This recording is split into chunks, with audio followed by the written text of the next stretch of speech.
kind of snaking through, getting 14 rebounds, but Thad actually had to work for his 12. Well, he had 8 offensive, yeah. Which was huge for us. It gave us a chance to get 99 shots at the basket. We shot 37%, so anytime you get extra shots, it allows you to maybe shoot a lower percentage and still find a way to win. So we shot 37% and 2 for 11 from 3, but those extra possessions were huge. I couldn't be more proud of that. I told him today, last year in the playoffs, both Chicago and Boston went at him physically, either with Taj Gibson or Boozer or whoever he had to play with Chicago. And there was Brandon Bass and Garnett and their front line, and really took a lot of his effectiveness away. And Thad really, really worked hard in the offseason. He put on some muscle. I think he played the playoffs last year at about 218. I think he's at 233 right now. And just his activity and what he's doing has been a major, major plus for us. He's been great. Doug, I know last night you started Evan on Rondo and then switched Drew over to him. Would you start Drew on him tonight just because it's more effective? You know what, I'm not sure. We'll see how we do. The big thing for Drew is he's got to make sure he stays out of foul trouble. Rondo is such a good player. Man, I tell you, when I was broadcasting, I knew how good he was, but I mean, he's taken it to a whole new level from my standpoint. His impact on the game. I mean, he sniffs out everything out on the court. He's got such a great feel, and when he gets that ball in his hands, something good's going to happen for them usually. I mean, he gets some extra possessions, the passes.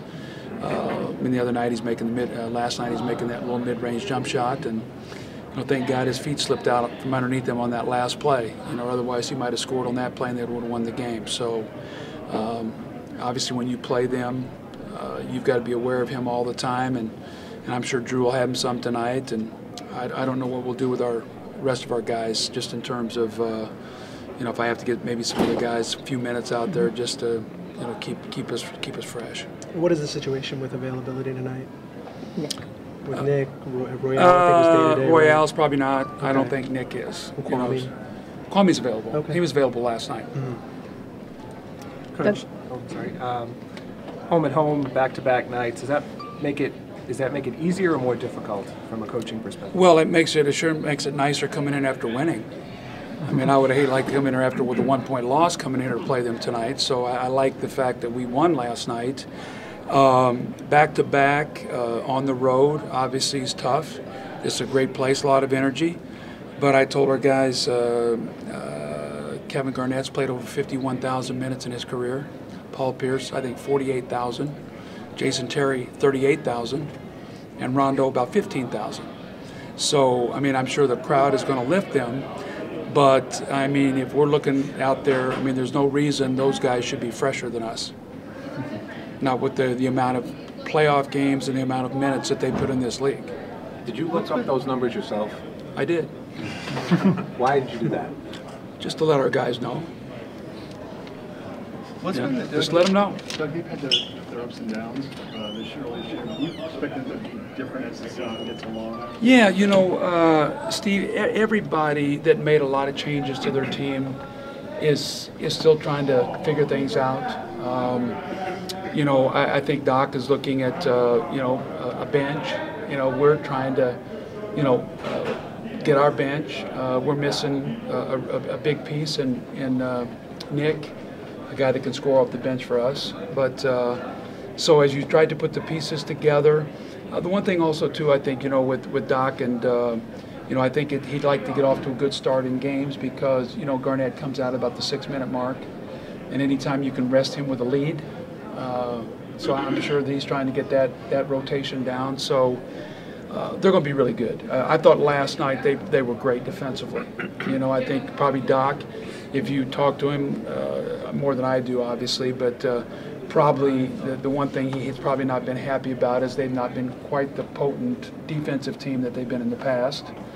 But their offense is incredibly efficient. And Steve, covering them when they won a championship, I think they averaged over 100 points a game, shooting the fewest shots in the NBA. They were in the top 10 in field goal percentage 3. They got to the free throw line. They didn't turn the ball over, and they had a great defense.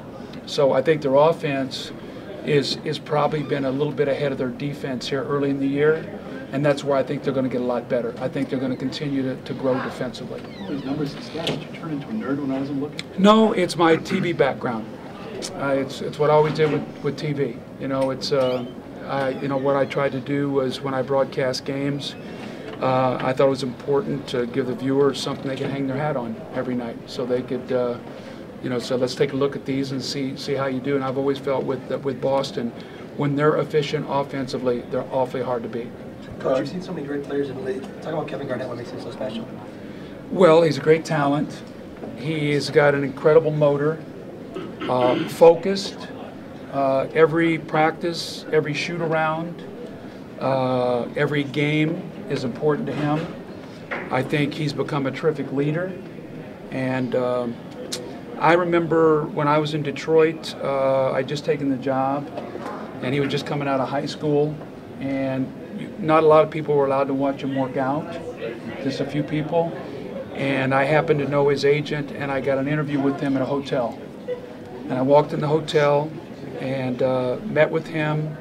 The guy knew more about me than I knew about myself. And I said, this is a young guy who's got incredible respect for the game, and he's going to be an incredible player.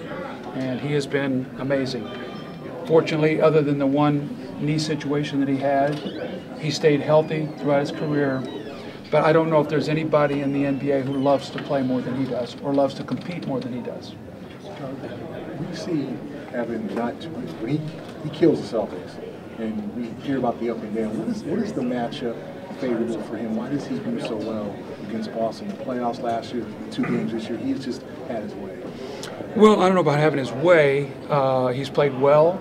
I think Evan enjoys competing against the Celtics. You know, when you see that Celtic jersey, I think it brings out the best in everybody.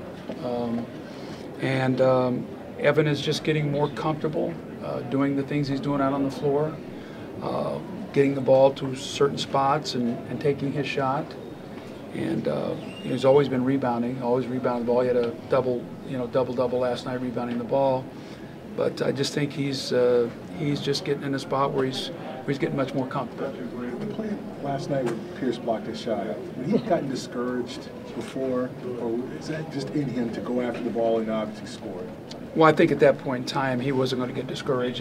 Maybe had it been with first minute of the game or something like that. But Evan is an incredible competitor. I mean, Evan is a great competitor. It's funny because it seems like every game we play Boston, he and Garnett get into a couple wrestle-ups where they're, and I think Kevin, and he's not going to say it, but I think Kevin has a lot of respect for Evan because I think he admires the way Evan plays because I think he sees that same competitive fire that he has in himself. Thank you very much, guys. Yep. Appreciate it. Thanks, Coach.